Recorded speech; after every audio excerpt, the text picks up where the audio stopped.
recording? Is this thing on? Aha, we're in. And we're live. Welcome to the Justyn Eddy Russell Show, episode number 8. I've got my one of my best mates over here, Rob Szakaly, as my first guest on the show. How you going, buddy? G'day. How you going?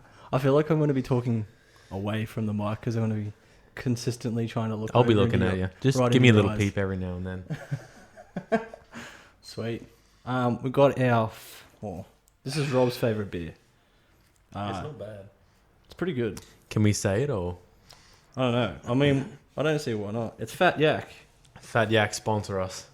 Sponsor the show. Sponsor the show, Fat Yak. We need a beer company to sponsor the show. Big company. That's your first big break. If you can get a beer sponsorship, yeah. it's all uphill from there, man. It's all. I feel weird because I feel like I've got to talk this way, but still talk. It's like, hey, bro. Just let it bounce back off the screen. The sound waves. If I can go like this. This is the thing I was talking about. Yeah, this makes me feel a bit more comfortable. This is the thing that I was talking about on the last show, where the audio keeps going out of sync with the video, and every time I go on, like if I'm in this, It looks like it, but because I watched the last episode and it wasn't going out, I but know. you kept saying it was.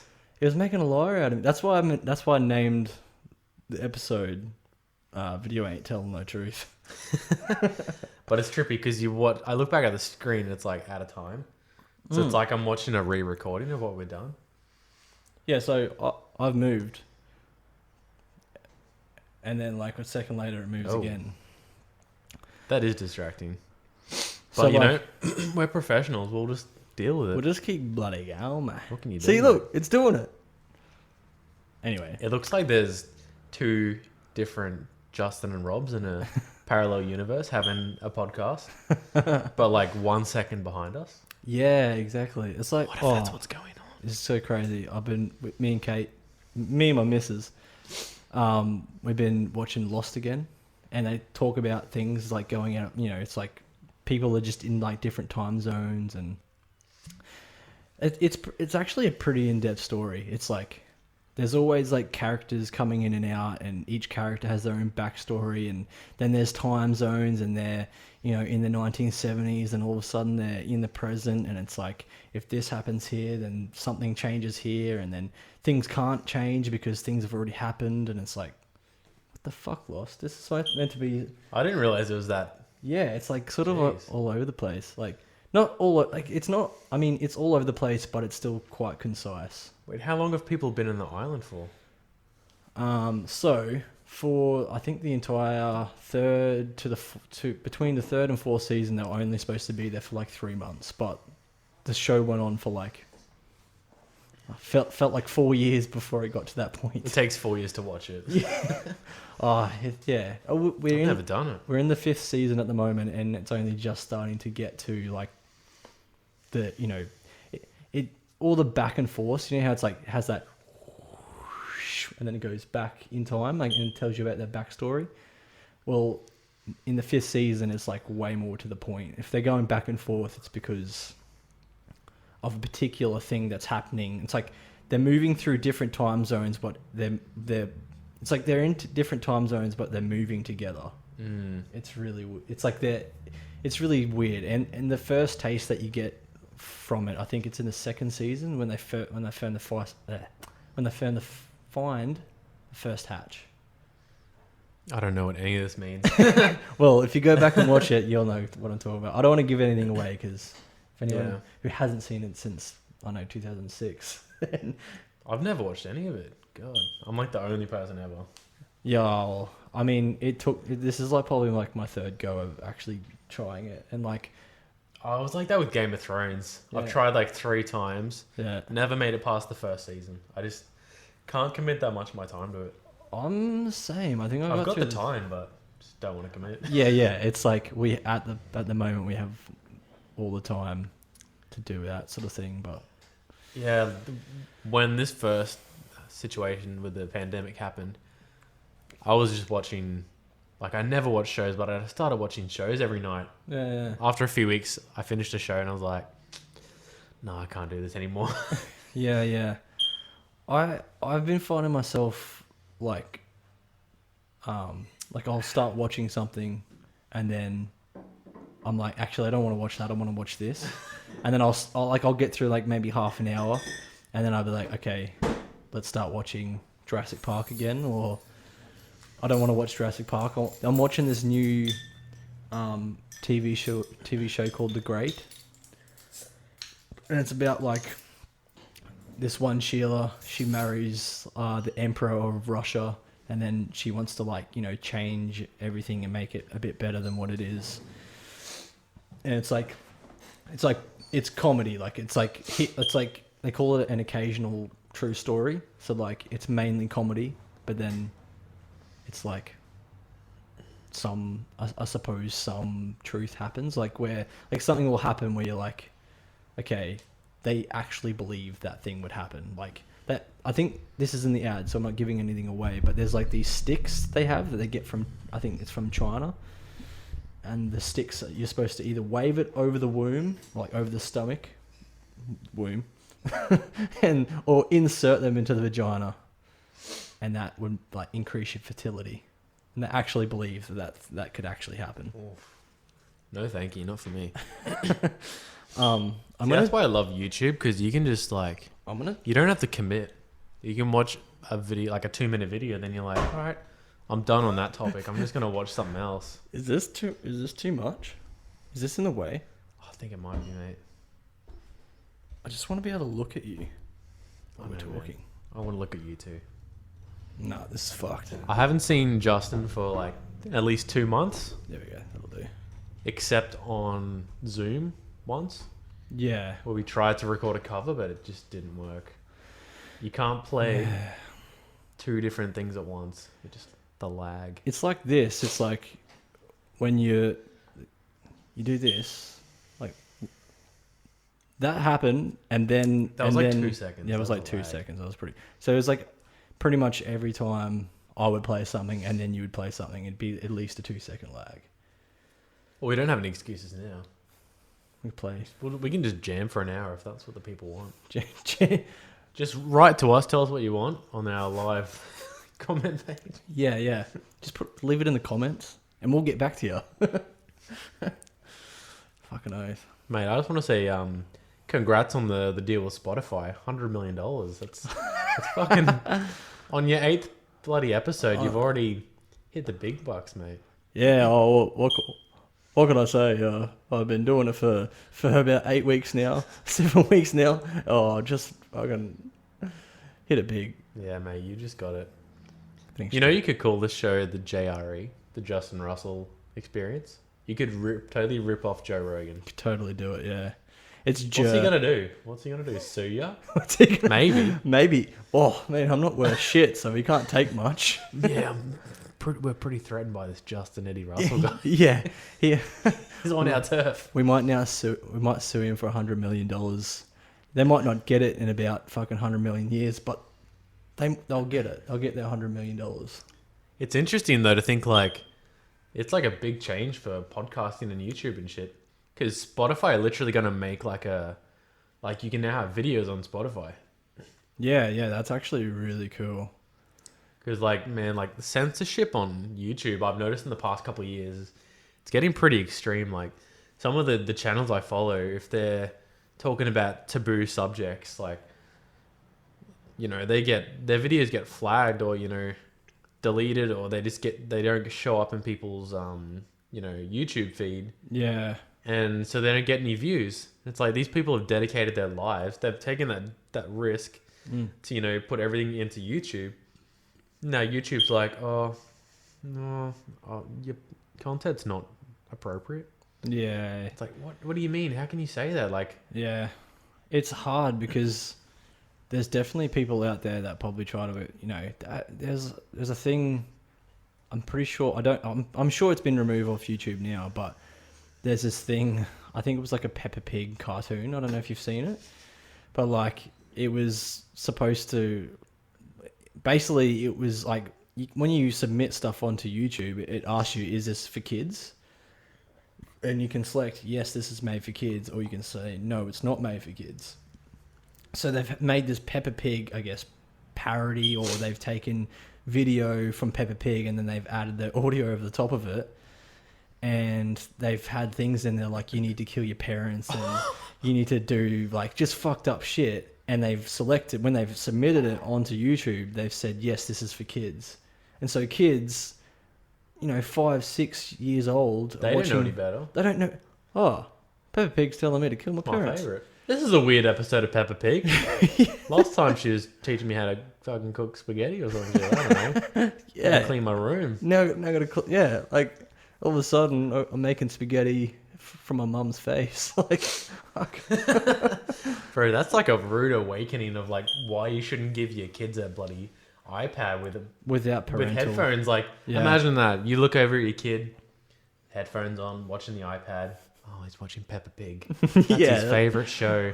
But he's Oh. giving me this weird look. He's giving me strange looks lately.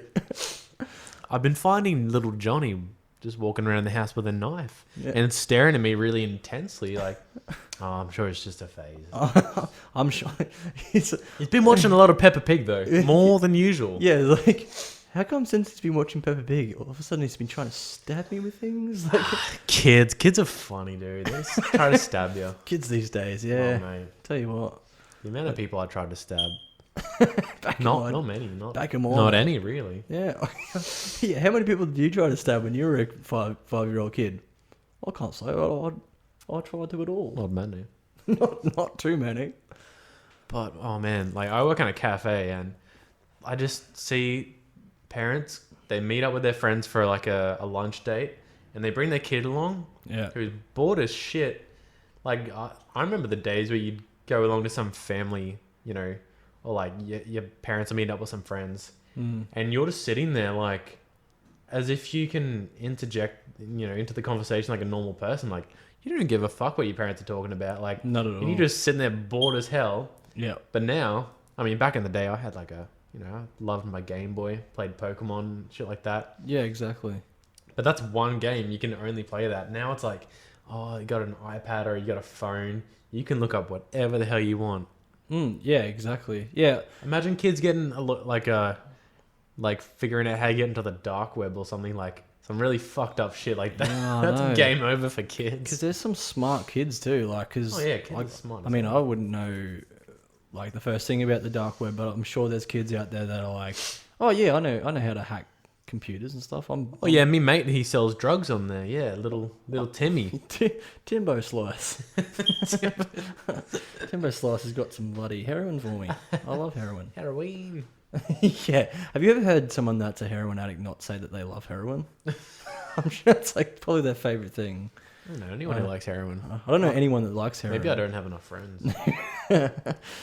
I feel like that, if that's something that you're into, that is, I mean, you'd be like, I don't know, I can't imagine that you would even compare that to something like chocolate. Like, people get like addicted to sugar, and like I would imagine that anyone that's addicted to heroin, they'd be like, I fucking love heroin. Like, It's my favorite. if someone's like giving all these people giving heroin shit, man, it's fucking awesome. What are you talking about? Just at your mates. Oh, what do you got there? Bit of heroin. You want a little bit?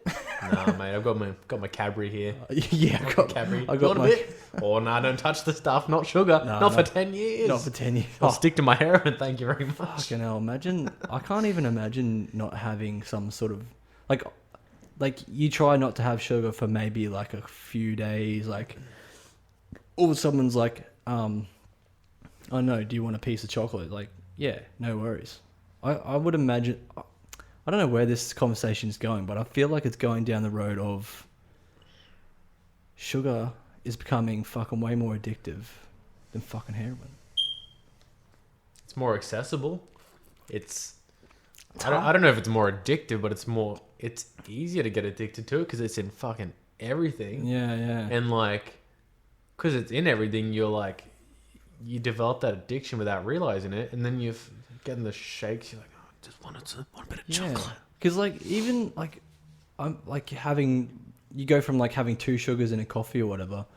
Or even like you go get a cappuccino or some shit from a cafe, and it's got like chocolate, like sprinkles, or the Chocolate dust. dust. Yeah, but it's so fucking good. If it's not there, you're like, well, now I'm just drinking a coffee. Like I'm just drinking a coffee. But if you if you get a cappuccino and it's got the sugar dust on it, basically sugar dust, you drink it and it's wicked. And then if you just go straight from like 2 sugars in a coffee to like having no sugars in a coffee, it tastes weird. It's weird. You get used to it. Yeah. I mean, I went from drinking like those iced coffees you get from the servo. Yeah. And then I started working at a cafe and I was like, oh, caramel lattes. Yeah, all right. And then you have a latte without caramel. And then you have a long black. Yeah, yeah. And then that's it. You're a psychopath. Then I was like, just switches over. I think I'm a psycho. I'm going to listen to Peppa Pig. Peppa Pig's starting to sound real fucking good. Big psychopath. Psycho pig. Psycho Pig. Ah, shit. Man, these fat yaks are... They're raw. They're raw. So, for anyone that's watching, we got our fucking trusty esky right here, full of our piss. In arm's reach. In arm's reach, yeah. I mean, As soon as we get that craving. as soon as we get Doesn't take that long. alcoholic craving. Bro, I've never had a beer cooler with doesn't have a bottom. So like I feel like I'm gonna fucking drop it. I thought, as soon as I gave it to you, I was like, because when you give someone a cooler, you don't go, "Do you want a cooler?" Like you go, There you go. you go like Careful. This. You go like this. You go, "Want a cooler?" And you just hand it. I just felt, I don't know, there was something about it. Maybe there was like the wind speed under there. I don't know, but it felt weird. I was like, I'm pretty sure there's no There's a draft in here. I'm pretty sure there's no bottom under this. I just felt it. It's bottomless. It's a bottomless pit of alcohol. So, what have you been up to? Been recording anything lately? I have been recording some stuff. I had to move back to my parents when all this coronavirus shit happened because, it's not as much work going around and my housemate moved to the sunny coast and I was going to get my own place, but, Yeah. not enough money for that. Yeah. I mean, it's been alright. I've been saving up money and shit, but yeah, I'm back in the room that I grew up in, which is super weird and it's tiny. Yeah. So my recording studio is like a tiny little room with a single bed. Is it? So, do you record in your room? Like, say, would your room be like the size of this plus you're recording inside it? Man, it might even be smaller than this. Smaller than this, and you're recording. It's definitely in your bedroom. not as dumb. It's a lot more narrow. Yeah, right. But like, there's no room. Like, once you have like a bed and a desk and a wardrobe and shit, like, there's no room. Yeah. But you just gotta persevere. I suppose it's one of those things. It's like it can, because you get to experiment so much. Like when you don't have a lot, you get to experiment a bit, I guess. But then it gets to that fine line between experimenting and like it almost leans over to to becoming a chore because it's like fuck. Yeah, it's I just weird would how, like to have accessibility. Like what is that? It's like you're doing something you love, like writing music, and then all of a sudden it feels like it's a chore. Like what is that? I think it's just inherent laziness that we all have. Perhaps, yeah, maybe that's what it is. Like I was thinking that the other day, like when people. I mean, this is a knowledge that people have anyway, but like, if you don't have any social media, you become so bored and you're like, fuck, I just need to do something. Yeah. So you just do something. But you just fill in that spare time with social media. Like you get home from work and you're like, I just want to kick my feet up, lay down. I might pop on Instagram, see what's happening. And then I've made it so like I get a notification after when I've been there for 15 minutes on Instagram. It's like, hey Rob, you've been on there for 15 minutes. I'm like, fuck off. Yeah, that's exactly right. Yeah. But like then afterwards, I feel like my brain is just like my mind is just elsewhere after I've been on Instagram. Like I don't hop off and I'm like, right, now I'm gonna go do something. I'm inspired. Like, what is that? Like people upload shit to their Instagram, like. people uploading all their, oh, this is my healthy lifestyle. This is what I'm eating. This is what I'm doing for exercise. Yep. You don't really find it inspirational somehow, even though that's the intent behind it. Yeah. You come away from it just feeling like, ugh, I'm not doing anything with my life. And it really like, it's that thing of like comparing yourself to other people's lives where it's like, yeah, you go on someone's social media and it looks all fucking, you know, someone's got the perfect life, but really like you see chicks on the beach like posing like, oh, having a great day, like I'm fucking sunbaking.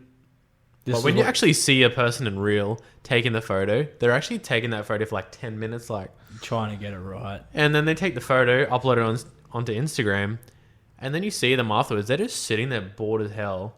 But like once they've put that photo up on Instagram and someone else views it, they're like, wow, I wish I had that life. I wish I was that person. Yeah. But really, like it's a bit fake. And even if it's not intended to be, but you take it as like, you scroll through someone's feed and you're like, wow, this person does all this cool shit. And you don't take into account that there's a lot of like filler in their life where like there's a lot of ups and downs and boring moments of their life, but no one uploads that. Like, but you're not aware of that. You just think like, man, you just we're so easy to compare and be like, oh man, my life isn't as good as that. Yeah, I really like what you said too. Like when you see someone post something that's supposed to be inspirational, but instead you look at it like, I'm a piece of shit and I'm not doing enough. And it should be that you're looking at this person, you're like, wow, what an incredible person. But instead you just turn on yourself. It's like, why do we do that? Like, why can't we, like, I mean, sometimes you feel like inspired. I feel like you get inspired by people that you don't directly know. So like someone that's like from a different fucking country that's doing like amazing things and like has like 1 million followers. For some reason you find that inspirational. Well, I know I get like that. I find that more inspirational because it's like, I don't have them directly in my life. I don't have any other judgment of them based off what they're showing me on their social media. Then someone that I know will post something and I'll instantly think, oh, I need to do more. Like, and I'll start looking inwards. I'm like I'll think what they're doing is really cool. Why aren't I doing things that are cool? I should be doing more cool things or doing more for myself instead of just thinking, what a fucking cool, man. Like, yeah, like whatever it is, like instead of just being like, fuck yeah, fuck yeah, like you've really revved me up and got me wanting to do more. It's more like, I need to do more because I'm a piece of shit. That's what I'm feeling of it anyway. I think we subconsciously put, like these public figures and shit. Like, I know you've mentioned David Goggins on here before. Oh, he's a legend. People like that, you put them up on a pedestal, so you don't even compare yourself to them. So like, that pumps you up. But for some reason, when it's someone you deem to be closer to your level, you feel a bit disheartened by their success for some reason. I don't know what it is. Yeah. And it could be like that one day where you're just being a lazy shit.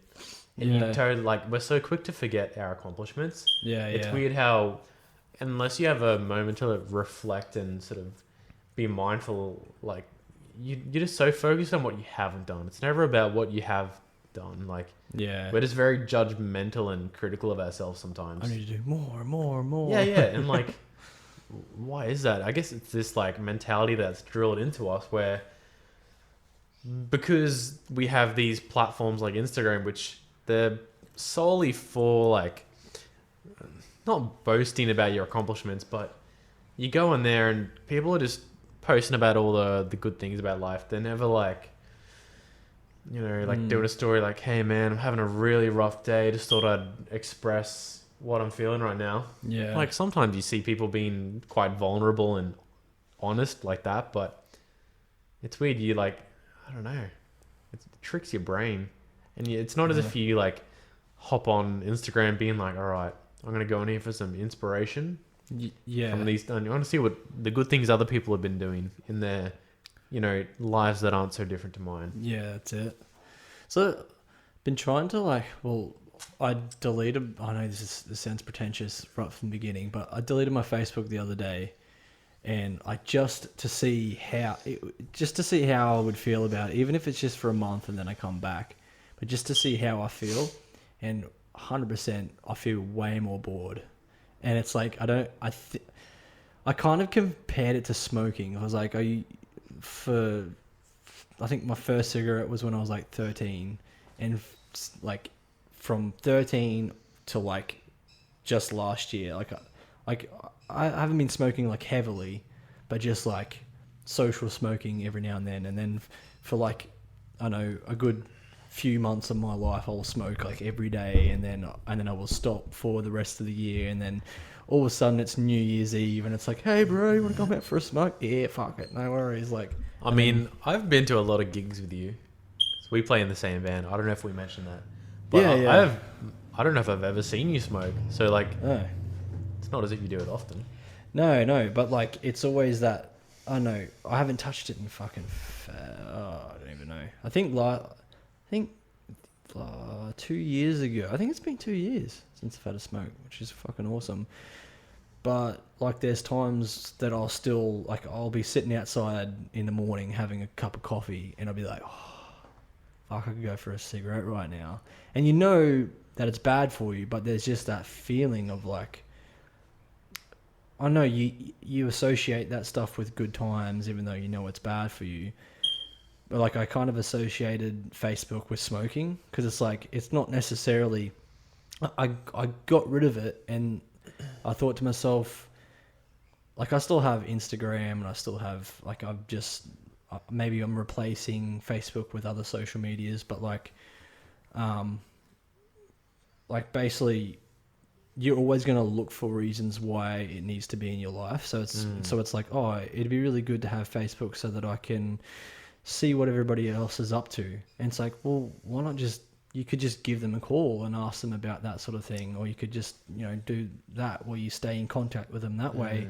And it's almost like, why would you need to almost call up anyone and ask and see how they're going when you can see it on their Facebook and you get your perception of how their life is going? It's like that quantity over quality. It's like, I could see how 20 people are going, which sounds more appealing than just calling up one person and seeing what's going on. And seeing, like, that's very much before our generation, like calling up someone. Like, it's very like rare that you call someone up.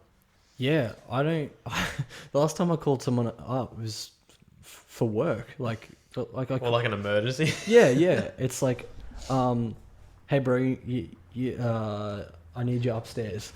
That's the last time I called someone. I need you upstairs for something. Instead of like calling out to them, you're like, yeah, mate, come up here with me. Yeah, instead of, why would I shout and use my lungs to its fullest capacity? Preserve that energy. Hey bro, can you come up? Why are you talking so quiet? Oh, just conserving it. Yeah, just conserving it. Just making sure I don't exert myself too much, buddy. Buddy.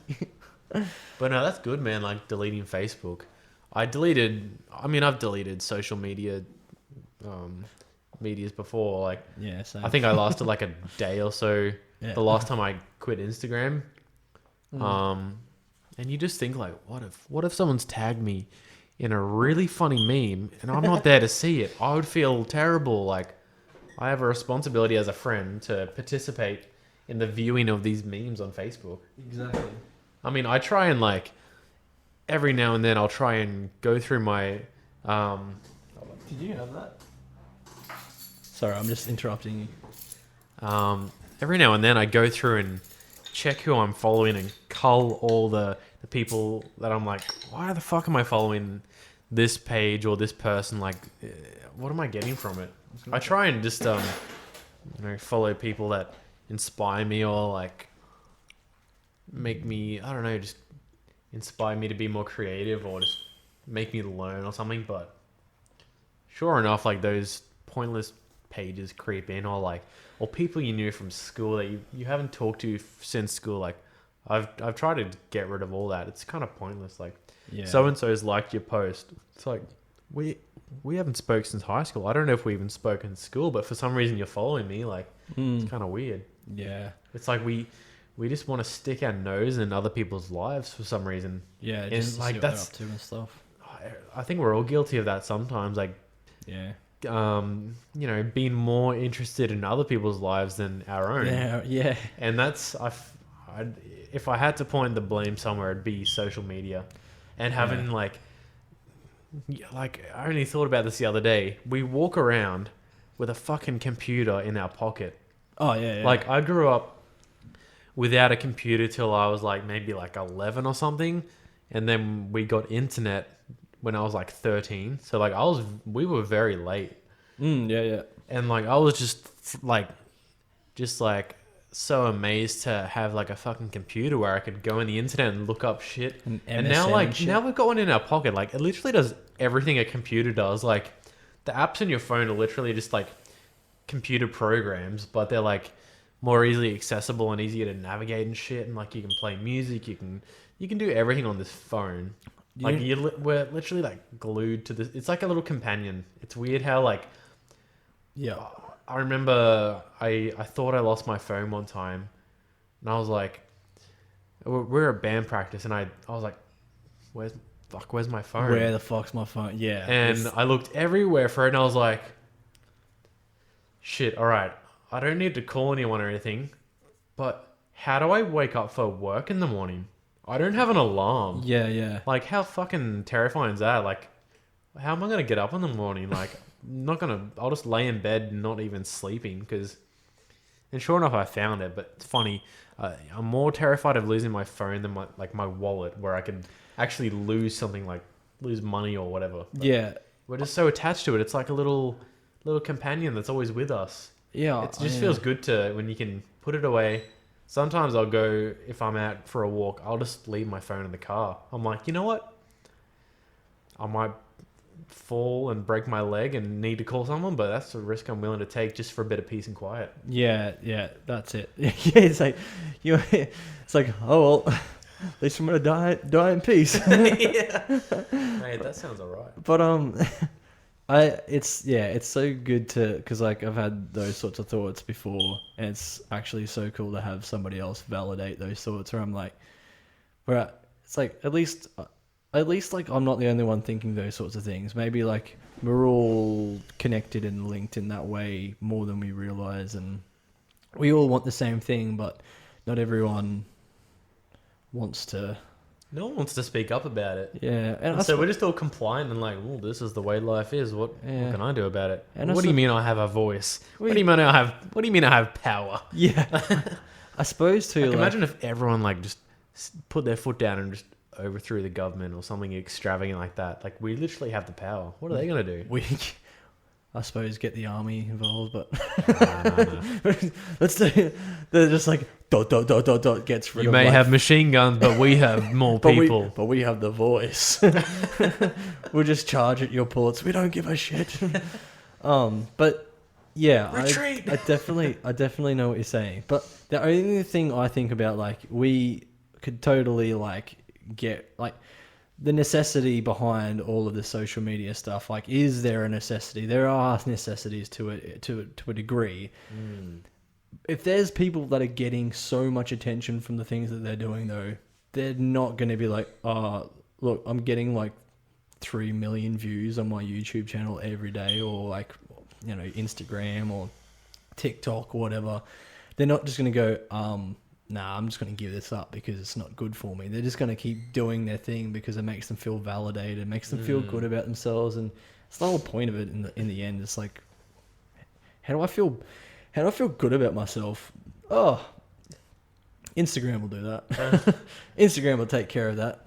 But yeah, I think it's like the same with the fucking back to like eating sugar and shit. Like, that's fine, but just discipline yourself. yeah, Like, everything in moderation. Like, man, discipline's a hard thing. Like, that's one thing not many people get taught growing up. It's like, you just let your kids run amok and do what they want, and then you don't realize how these things you let your kids do then develop into these behavioral traits, and now your kid just doesn't do what it's told, like breaks the law, or just doesn't, yeah. you know, struggles to you know, hold a relationship because they just don't understand that like Yeah. there's a give and take 'Cause where like you have to. Yeah. I guess it's like empathy. You got to understand like why someone's telling you not to do something. Like, don't fucking throw your food across the house, little Johnny. Like, yeah.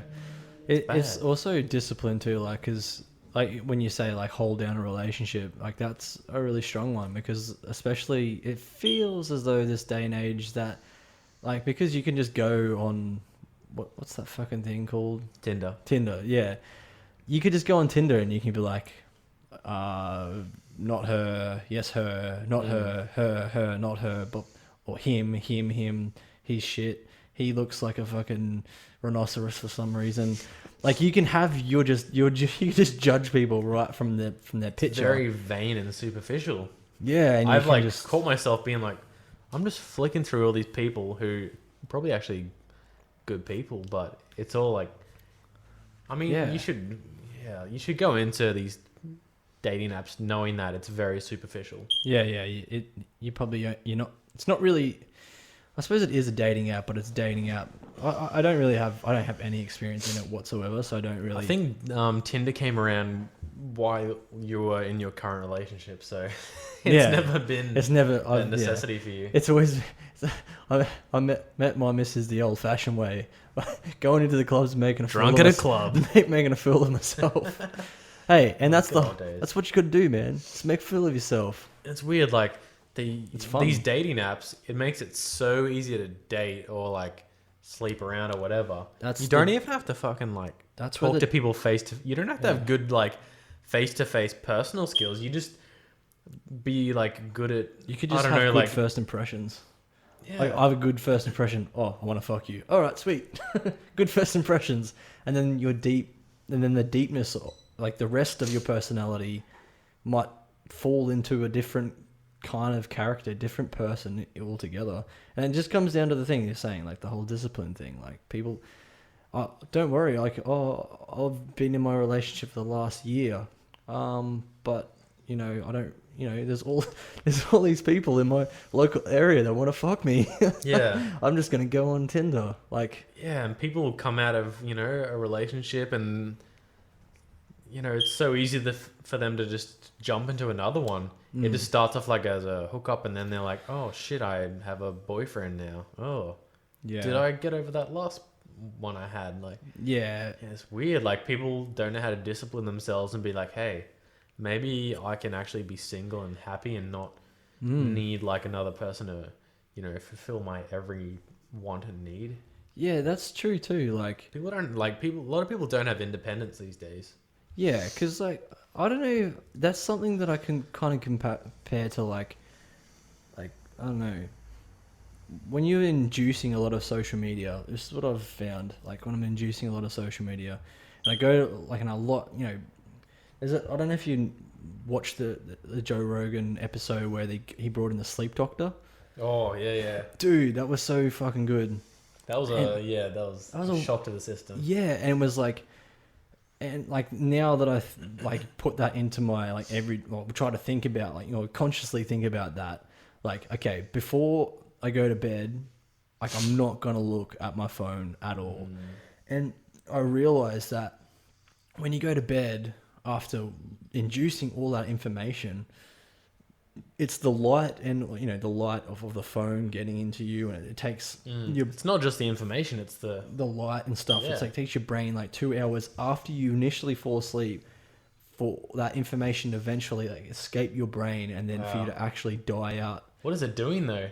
You might be passed out, but like You're not in that deep REM. Not in a I think it's sleep called state. REM sleep, Yeah, yeah, REM yeah. sleep. Yeah, so you're not in that deep sleep, and that you might wake up feeling tired and more grumpy than usual. And like if you're REM sleep, that's so important. yeah, I remember just like doing that for the first couple, first week, and I was like, I feel like the way that I did when I was a kid, like just running around, like Yeah. so much energy, and like if you're like going around, I would imagine that would be the same kind of idea when you're like just having superficial relationships with people, like every now and then, like just partner after partner. It'd be all this like emotional information that if you haven't gotten over one relationship, then you just go into like sleeping around. I can only imagine that feeling that information hasn't been absorbed yet. You haven't sort of registered that information and hasn't really like soaked in, and you haven't given yourself time to emotionally prepare for the next stage of your life. And it's like, well, you don't give yourself a chance to move on. Yeah. You almost like pass on that negative energy to someone else. Yeah, for sure. Yeah, that is true too. I mean, fucking crazy shit. But back on that sleep podcast, I forget the guy's name, but that was a really cool podcast. One thing that stuck out to me was he was talking about people who are alcoholics or anyone who does drugs or alcohol. That affects your ability to fall into that deep REM sleep. Yeah. And he was saying that your brain doesn't forget. It keeps a bit of like it keeps a bit of a note like of how much REM sleep you've missed out on. Yeah. So say if you're an alcoholic for 20 years and you've missed out on 20 years of REM sleep, like imagine that. Yeah. So you've missed out on 20 years of REM sleep and you finally go cold turkey, quit the booze, and then after that booze escapes your system, I guess that's how it works. Yeah. Then you fall into that first REM sleep. Yeah, you have that REM sleep, but also apparently this guy was saying that because there's so much, your brain has so much of this, like so much of your dreams to release, and you haven't been releasing them because you haven't been entering REM sleep, you can actually like hallucinate in your waking state. Yeah. So you literally start dreaming when you're awake. Yeah. Because your brain's like, it doesn't distinguish the fact that you're not asleep. It's your brain isn't like, oh, all right, you're asleep now. This is time to REM sleep. It's like, I don't give a fuck if you're awake or not. I'm gonna start, putting you into this REM sleep mode or whatever. Yeah. So you start fucking dreaming and hallucinating while you're awake. Like, imagine if you're an alcoholic, you're drinking to, repress some fucked up shit, and then you start hallucinating while you're awake. You're like, oh fuck, how do I get rid of this? Start drinking again. Like, that'd be hectic, man. It's so crazy because when he said that, he's like, yeah, you start hallucinating. I remembered someone talking about that, like, part of like anyone that's an alcoholic or has been drinking for a long time,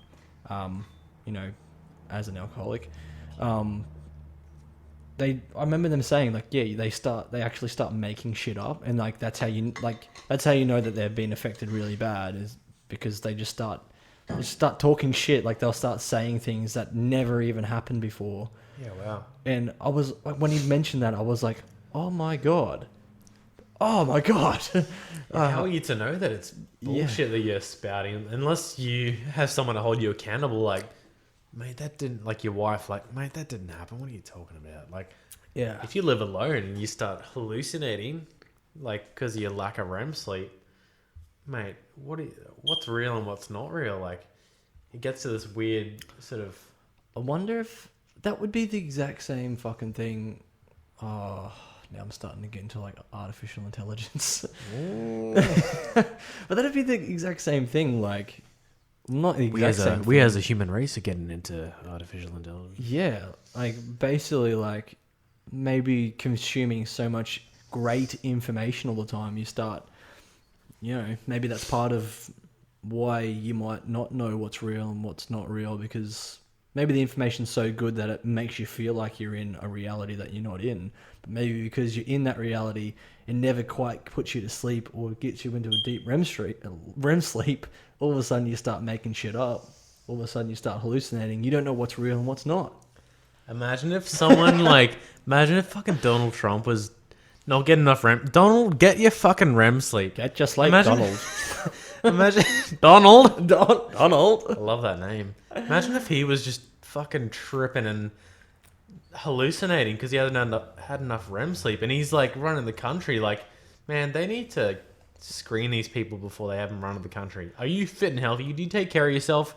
Yeah. Do you care about the people you're like in charge of and like running the fucking country for? Like, yeah, that's exactly it. I need a break. I mean, everybody else has to go through like particular thing, like to get into the army, for instance, you got to go through certain like aptitude tests and psychological test, physical test. Yeah. Are you the right person for this job? Like, understandably, but then there's so many like exceptions to the rule where they're like, look, you got a big job. This is quite a lot of responsibility in this job. We need to make sure you're clean. How does $1 million sound to you?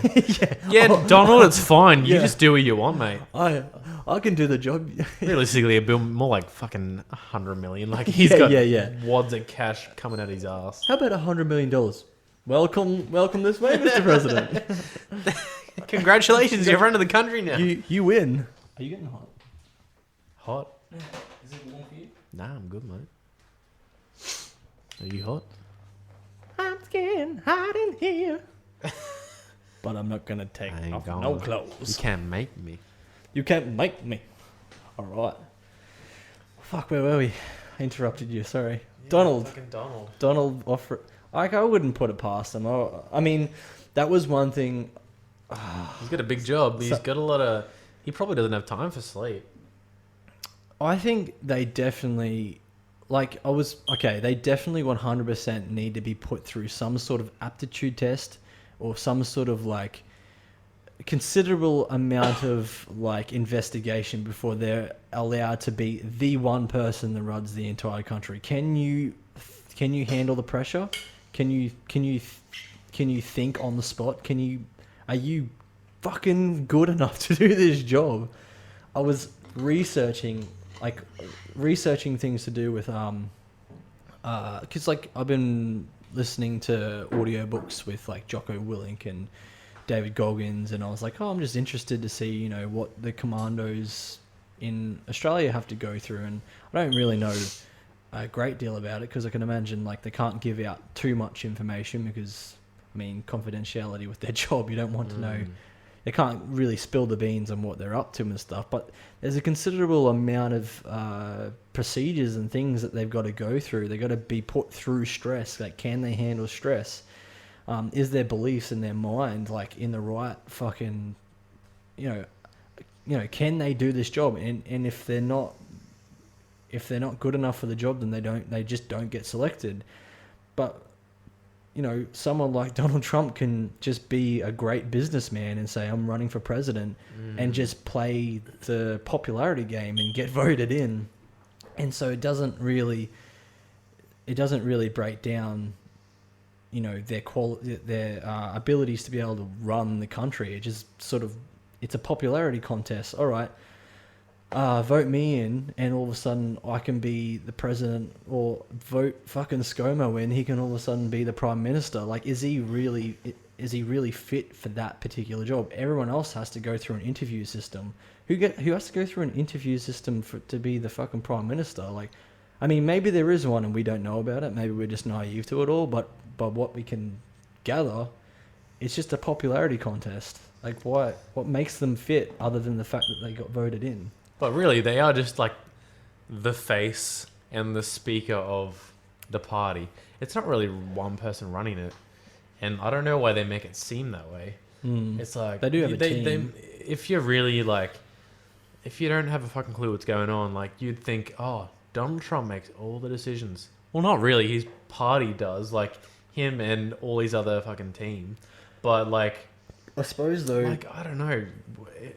If you're in charge of, what is it, like a few 100 million people in America, you need a lot of people to, you know, have the best interests of all those people. Like, just to sidetrack with Australia and the lockdowns for coronavirus, it's been state to state. So yeah, Australia has 7 or 8 states and territories. So each state and territory has decided for themselves, like, rules regarding coronavirus and like how many people can go out and like the social distancing laws and stuff. I think it's smart because, you know, you have one state that's had a very few number of cases and then other states have heaps of them. So like, obviously you wouldn't apply the same rules to each state if they're not afflicted to the same extent. So yeah, for sure. It's kind of weird that we have one person or at least one team of people running a whole fucking country. Like, what do you know? Like, what do you know what's best for the people? Like, Do you go and like talk to these people? No, you just sort of make business decisions and move money from here to there, and according to my calculations, this works better for this. I think people are definitely starting to wake up to the fact that the majority of like the government's time is not spent on like sitting around a table discussing what is best for the people of our country. It's more like, we're almost going to be tipping over to $1 trillion worth of we're making this much money. How do we make more money? Because I want to see that extra zero in my bank account. I suppose that's what makes any country more powerful, is the fact that they have so much money. Like, I suppose that's what makes America so powerful, is because they've got the money, man. Like, something. When governments start putting the majority of their wealth into nuclear weapons, that's when shit fucked. It's like, it's funny. Me, bloody Joe Blow, I don't need a nuclear weapon. Why does the government need all these nuclear weapons? I think the idea is to make sure that they're always ahead of the game. So if America doesn't have all the fucking firepower, then maybe China will eventually have all the firepower. And if China overthrows America, then all of a sudden America becomes second class or whatever. I don't know. It's like an endless preparation for the possibility that another country is going to try and overthrow you. Yeah, exactly. Like, I mean, I suppose that's the thing. Like, look, I have my theories as to how America's clawed their way into the power that they're in at the moment.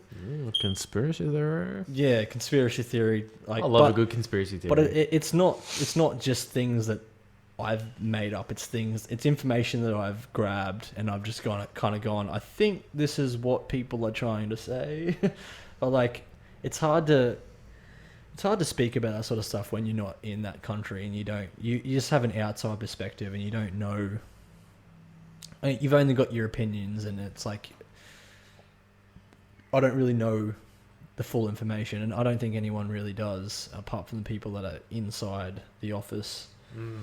But like, basically, fuck it. We've already stepped on that fucking pressure plate. We might as well start. Let's go balls deep. Let's go balls deep. So, I think based off a YouTube video that I've watched, one YouTube video, so it's not one great. YouTube so it's video. not great. No, that's credible. No.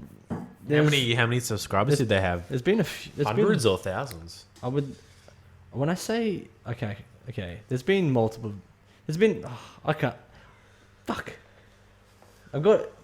I mean, we could research that shit for fucking years, but okay. So people talk about inside jobs with 9/11, right? People talk about that sort of stuff, and so the only idea, or the only kind of I suppose rational I don't even know what I'm trying to say. Like, the only way, or the reason why you would make that an inside job would be to claw your way back up to the top, because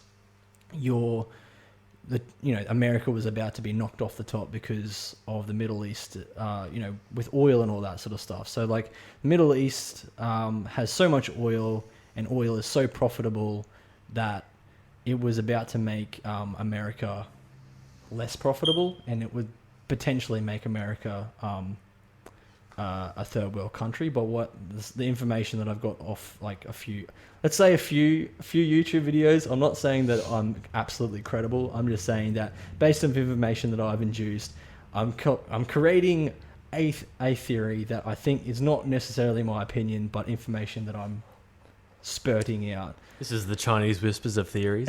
yeah, and then everyone's like, "Oh, this is exactly what happened." He said. Apparently, Donald Trump's a fucking lizard, mate. he's a lizard one man. of the lizard people. But like, I think because everyone talks about it. It's like they went over there because of oil, and like that. I think that's what it was. I think Probably. I think they do like oil.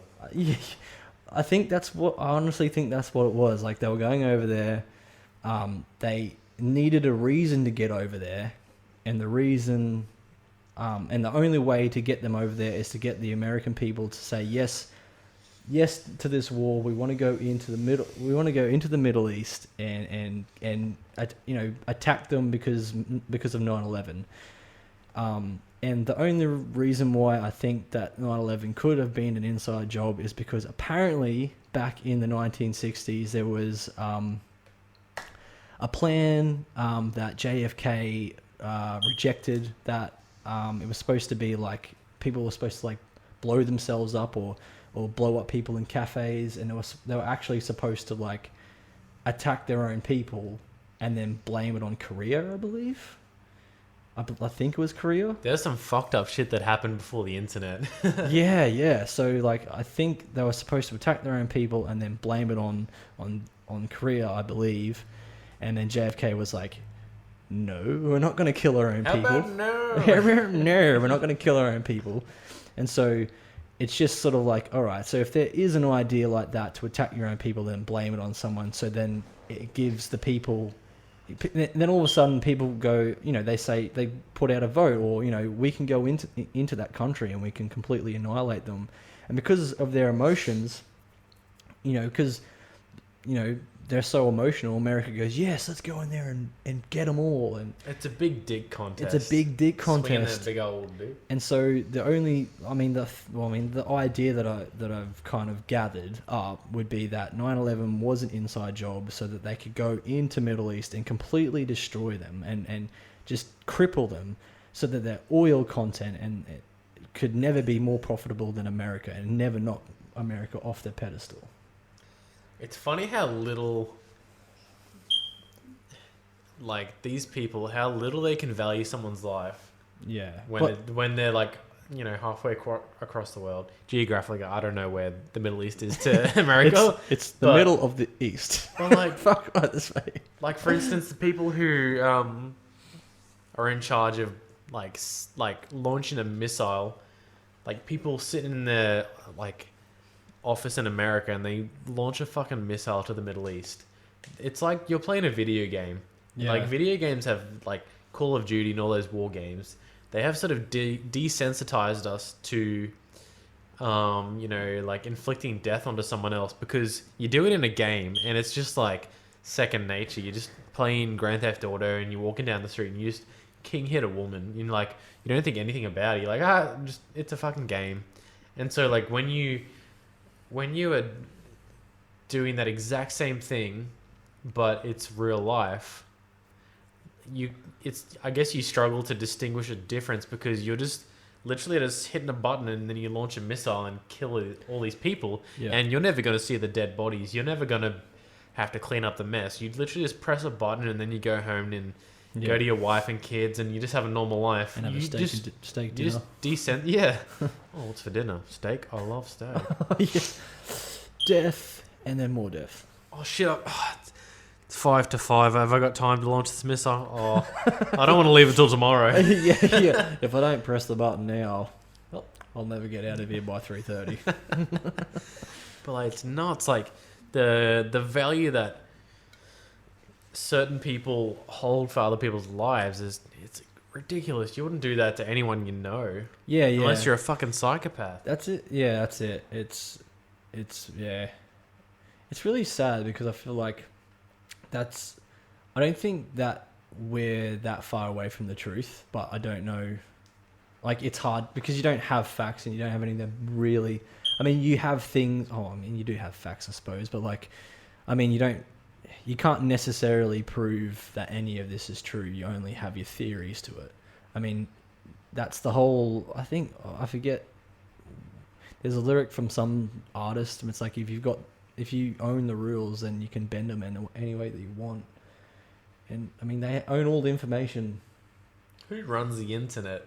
Who's feeding us this information? Like, we think I can go look up this shit and prove that there's, the government's doing this fucked up shit. But maybe we're just gobbling up the information they want us to read, and they're sending us off this fucking trail that's like, all right, we're gonna distract these people. It's completely while we go different and fucking do the big what we actually want to do. People don't have a clue what we're doing. They think we're fucking keep their eyes over here while we're over here. Yeah. Who knows? Like we just assume we have the power because we have the internet, but who knows what's real and what's not? If these unmoderated Wikipedia pages you can have anyone pop on there and fudge details about someone's Wikipedia page. Who used to say that like all this other information we're reading about conspiracy theories and shit, like who moderates that? How do we know it's legit? Yeah. I don't know. The only way that you really know or can, I mean, you research credible information. If a person is a scientist from whatever university, all of a sudden that's a credible person. But who's to say that fucking person's not a nutcase either? Yeah, who knows? Like, I mean, all the scientists from fucking Nazi Germany were fucking scientists. Doesn't necessarily mean their fucking mentality was all there. Obviously. But that's it. It's like the guy Graham Hancock, who I'm reading that book at the moment. Oh, are you? I'm only like a tip. I only like just starting to prod. Yeah. That's it. Which book? The newest one? Because he has. I think it's the Fingerprints of the Fingerprints of the God, and then there's. That's that one. A different one. I'm reading. I think it's Fingerprints of the God, and then there's another one down the bottom there. Because he sort of almost like redid a book, and with new information in it. Anyway, the point I was getting at was Graham Hancock. You should look him up. He was on the Joe Rogan podcast a few times. Yeah. Mate, every time we say the Joe Rogan podcast, you got to drink. That's Oi! Like, do I have to drink? Whoever said it. You got to drink, buddy. If only it was shots, mate. You'd be fucked. No joke. You'd be fucked, mate. Anyway, Graham Hancock. He found some new information about. There's this site in Turkey called Göbekli Tepe, and they're uncovering this. It's like a temple or something like that. It's this structure that people made. I don't know who fucking made it.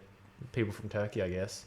Anyway, this place, it's been buried under sand. Whether it's been done on purpose or just by natural causes. But anyway, this site, Göbekli Tepe, suggests that there were civilizations before, like the Egyptians and shit, like, and science as we know it states that before, I think like maybe like 12 or 15,000 BC, we were hunter-gatherers.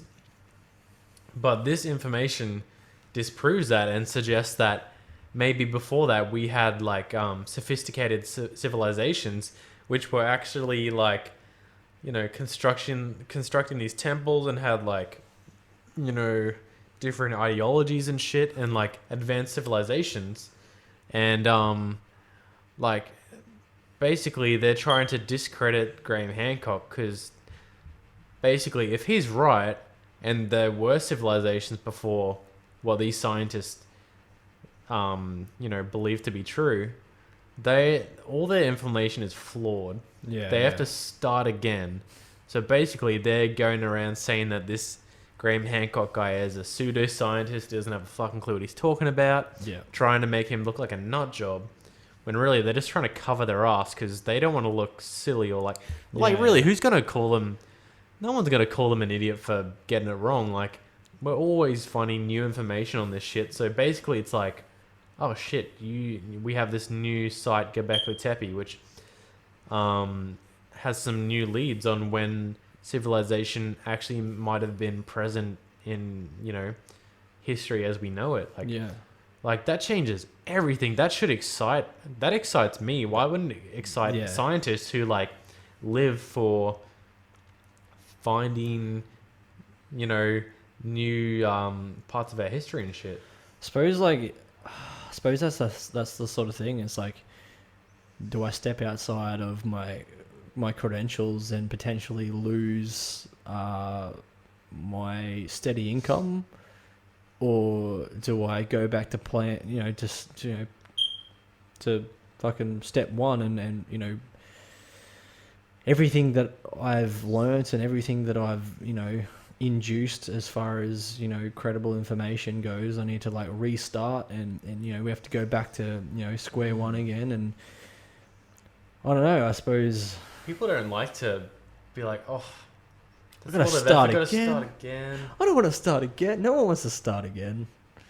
But I suppose that, I mean, I totally get you, man. Like that sort of thing excites the fuck out of me. Like I'm only just like I said, I'm only just in like the tip of like the iceberg right now. But like, just like by what I've read so far, it's just interesting. It's just fucking like, could this? It's intriguing. Yeah, and I think because I think across like different like religions and different just ideologies, I suppose, I don't know, like just across different, like across the world, there's been different stories or like retellings of like a certain a massive flood that happened, right? And it seems to be. Keep going with this. I got to run to the bar. Yeah, you're right. It seems to be that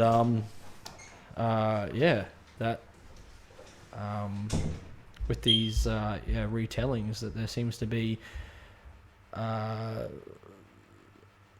not a coincidence, but everyone's talking about it.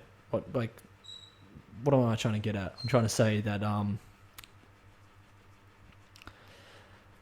it doesn't sound like bullshit. Apparently that there was a flood, and apparently that this information across the Bibles and different religions, that there indeed was a massive flood, and the flood was caused by a meteor that hit a glacier in Greenland, I believe, and melted this big ice cap that then melted and went out and completely engulfed the entirety of the world.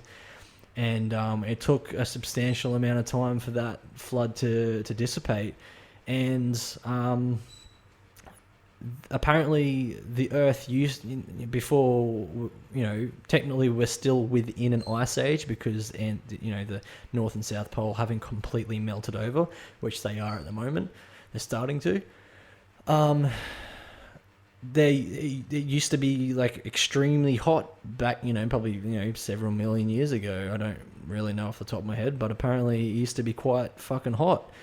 And who's to say that the reason why why it was so hot was because this meteor hit this fucking ice cap and heated that up, and then all of a sudden the ice melted. It doesn't necessarily make it cold anymore. I don't really know. I'm just talking shit. But like, I think basically what Rob was trying to say was that Graham Hancock's trying to like open up this information and let people know that this information is out there, and that potentially there could have been a lost civilization that was way more advanced than what we're led to believe. And there's actually a place in the Amazon. Apparently, they're starting to find more information, or they're starting to find buildings or sculptures, or with all these fires and things that are going on. So at the moment, I'm talking about like the Amazon fires. With the Amazon fires and everything that was going on back in the day, with all the fires in the Amazon. That's still going. Are the fires still going? Yeah, in the Amazon, they're still burning it down. Jesus Christ, I didn't know that. It's the perfect time, really. Everyone's distracted, so they're like, "Oh, we're just going to burn the rest of it down."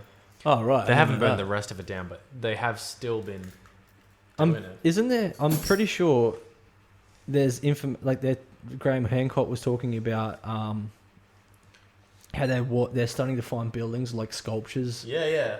In the Amazon that used to be. Well, think about it. Think about the jungle, the Amazonian jungle, I guess. There's this dense jungle covering the fucking ground and whatever's underneath the ground. There's like there used to be a civilization there apparently, or there might have been. And we're so naive to think like, no, it's just dirt, mate. There's dirt under there. Just, but No. There's a lot of fucking. apparently That goes pretty deep down there. yeah. Apparently okay. So the reason why they're not there at the moment is because they got wiped out by, I believe it was smallpox. That the European. Yeah, Europeans are going through that type of through that area. They brought smallpox to this civilization. The smallpox completely wiped them all out. Then when they went back to Europe and said, look, there's a civilization in this spot that we know to be the Amazon. They were like, yeah, there's a civilization here. They're quite advanced and whatever. And then they went to return there, and that this place didn't exist anymore. It was completely like, they're like, okay, this person's obviously talking shit. There's no advanced civilization here. But what had happened was that the civilization got wiped out, and then the Amazon grew over the top of this civilization. And turns out that like that type of air, type of bush, or the Amazon in general, like what it's made up of, I don't know, fucking trees, Amazon trees. It's not the kind of stuff that you can just burn away and then it'll just come, not like back burning where you burn something and then it comes back even better. If you get rid of that stuff, it completely dies out. Like you can't really just bring it back. But they're starting to realize, or they're starting to dig up soil, and they're starting to realize that this soil was made up of like mixed science technology, where basically this soil was man-made, and basically that they found back, they're trying to how do you man-make soil? I don't know, but that's what they're saying, that this lost civilization was so advanced, they've got this soil that we don't even understand, and that's what makes it so interesting, is that how can this soil possibly be a thing? Like, this is not normal soil, this is man-made soil, and like, they realized that they had to make something more advanced to have it. Basically, the Amazon is just a big garden, was what they're trying to say. Well, it's like the lungs of the earth, really. Yeah. It is. Yeah. Like, I don't know what the percentage is, but the Amazon is responsible for a large percentage of like rain that rain throughout the world. Like, I was watching some David Attenborough documentary about the Amazon before all this, all the Amazon fires were going on, and it was just blowing my mind that like, wow, because it's such dense rainforest and all these trees are emitting like carbon dioxide or whatever they do. I don't know. I'm not a tree. I don't know. But they're literally like pumping out all this CO2 shit that like causes rain and whatever. I don't know how nature works. But anyway, it's like, if you get rid of the Amazon, where does the rain come from? And like, it's a big dilemma that's been going on for a while now. Like, stop fucking cutting the trees down. We need them to breathe, you dickhead. Yeah, that's it. Like, oh no, we'll move to Mars. It's all good. Yeah, but then you gotta fuck up Mars, dude. Like, yeah, I know that's so strange. Is like, all we have to do is not cut down trees. You know how hard it is to cut down a fucking tree? You gotta first of all, you gotta make a chainsaw, and then know how to cut down the fucking thing. Obviously, there's people out there that already know how to do it. now there's machines. They've just got machines, and they're like, oh, I'm gonna go outside and fuck it. Okay, those sorts of people should just stay on their phones and stay indoors all day. Instead, they're like, that tree's in the way of my view. I'm gonna cut it down. I'm gonna knock it down, boys. Knock it down. And until you like stay indoors for a few days and don't go outside, once you do go outside, you like, it's weird how just being around nature and trees and shit, you're like, oh, I just feel replenished. Yeah, nature has its way. I think it's like, about it. It's like, it stimulates your senses. I sort of briefly read this book about what they call forest bathing. It's essentially like a Japanese thing, I'm pretty sure, where you go into forest, and the forest bathing is like, it's sort of like, I don't know, it replenishes something or like washes away whatever like technology, like you know, we have too much technology in our lives, and like being inside a room stimulates very few of your senses. Sense of smell, you don't smell anything in a room. Yeah, like there's no breeze. There's like whatever you're hearing is like artificial. It's coming from a fucking speaker. Like you don't taste anything. Like, you know, all your senses are like grossly understimulated. You go outside and you feel the breeze. You can smell fucking trees and shit. You just look at stuff and you're like, well, how do like, you look up close to like a leaf or something. You're like, man, that's trippy. Look at all the details on that. It's like you go outside and you stimulate all your senses, and somehow it just gives you like, it calms you down and it gives you energy at the same time. And we're very disconnected from our, like, we came from nature. We came from outdoors, and then we made, you know, like we learned how to build like, I don't know, cabins and shit. And so we're like protecting ourselves from, you know, the elements like rain and all that. Then we got so good at that we build like bloody brick walls around us to protect us from. You don't need a brick wall to protect you from dangerous animals. Not these days. We've gone a bit too far with it. We're now like, we build. Depends on where you live.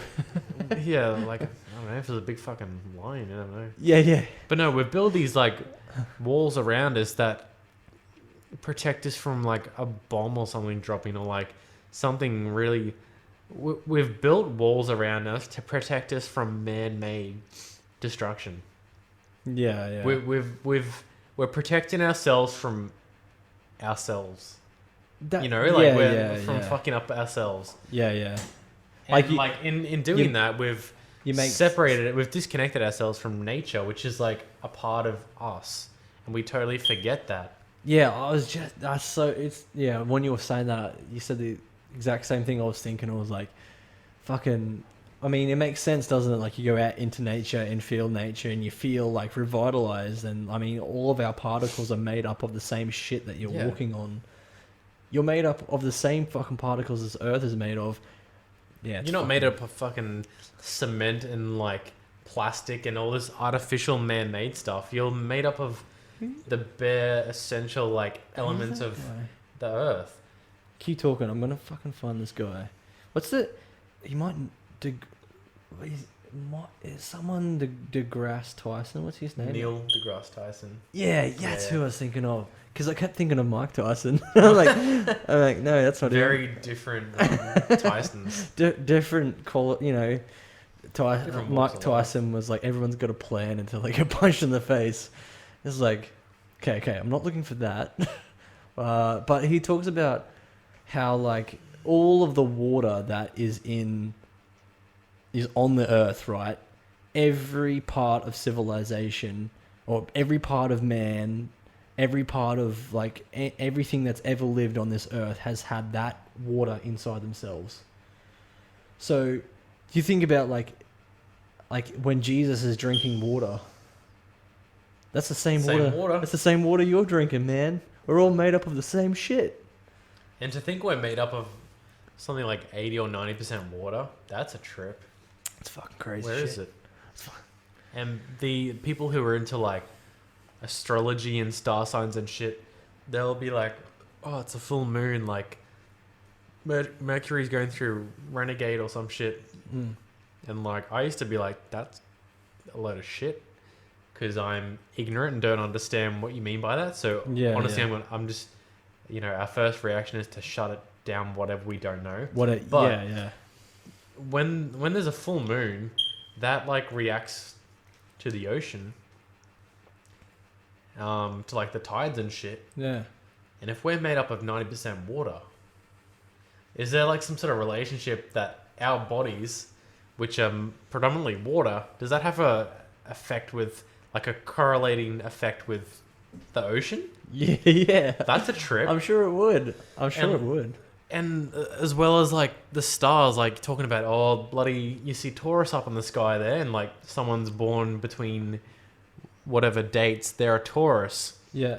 And because that star or group of stars or whatever is up there the time that they were born, so they have this particular personality traits. Mm. You know, I've often dismissed that throughout my life, but what if that fucking means something? What if, like, primitive people, or people like more primitive than we are, Yeah. people that were outdoors and looking up at the sky that's not littered with fucking light pollution, they're looking up at the stars every night, seeing these shooting stars, shit blowing up in the sky, Mm. and they're like, oh, I remember that bloody Taurus in the sky. Yeah. That yeah. was there like, bloody, it must have been 12 months ago. That's funny. Yeah, yeah, yeah. Like, they had that connection to the star, like, what is outside of us. And they didn't know that, like, oh yeah, that's space which exists outside of this spinning ball that we call Earth. Like, they didn't know that Earth was a spinning ball traveling through space. Like, they didn't look up at the sky and think, oh, we're in that. You look at that and think we're outside of that, looking into it. Yeah, but yeah. really, we're in that. We're in that, yeah. That's so trippy to like think that we are in the sky in space, but we can look at it from an outside perspective almost. Yeah, yeah. It's the same type of thing that I try to think of when I'm looking at the moon too. Like when I look at the moon, like when I have been looking at the moon, I look at it as almost like a 2D figure.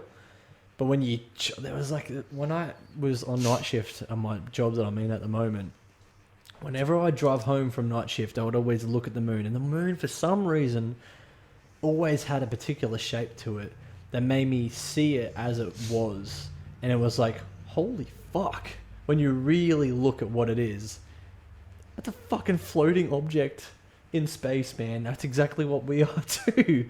But just like when you look at that and you really look and see what it actually is, and that, like, but what I could gather, it wouldn't be, I can't imagine that would be different material than what we're made of. I guess it is. Like, It's just different combinations and percentages of that. yeah, But, yeah. I'm pretty sure like, I don't want to go, spouting science facts when I don't really know what I'm talking about. Drop it, bro. Drop them. But I'm pretty sure the moon is like a bit of the Earth that just broke off or some shit. Well, that's what And I it mean. like orbits around us. I So it's like got thought this so. connection to us. It's like this relative of Earth. Did you know that Earth has a second moon? Yeah, didn't they probably- recently discover that? Yeah, it's probably like the size of this room or something. It's like Really? It's like really. It's really small in comparison to Fuck. the moon that we know. Well, that's fucked. I'm just gonna go for a walk on the moon. It took me 5 seconds. That's nuts. But yeah, I can only imagine that it's part. I mean, where else does it come from? Isn't it fucking nuts though that like, like, look, to think that we're the only thing, considering how big space is, to think that we're the only thing that has life on it. I think it was Neil deGrasse Tyson fella saying that to think that we're the only living thing, considering how big space is very egotistical. It's very naive. Yeah. At the same time, it's almost like, considering how much of space is out there, I suppose it's only a matter of time before something sprouts life. If that makes sense. Yeah, but also, like, I try to be very open-minded with this stuff because I don't know, so I don't have Got no idea. a strong opinion. But something had to be first. Yeah. We could be first. We could be alone in this galaxy. Could have been first. Yeah. But also, we're like, when you think about space and time, and God, it's hard to think about space and time. It's so complex. But Yeah. we exist in the space and time that applies to Earth. Yeah, And it's like- relative, right? and yeah, like, relativity. We're like, one day is 24 hours, which is how many minutes and seconds, but that's a man-made concept. Yeah. Minutes and seconds don't exist in space because it's a man-made thing, as is like language. Yeah. Like other life forms, if there's other life forms our galaxy or galaxies outside of our galaxy, they can make noise to communicate, but it's not language. It's not what we perceive as language. Yeah. So like, Get out of it.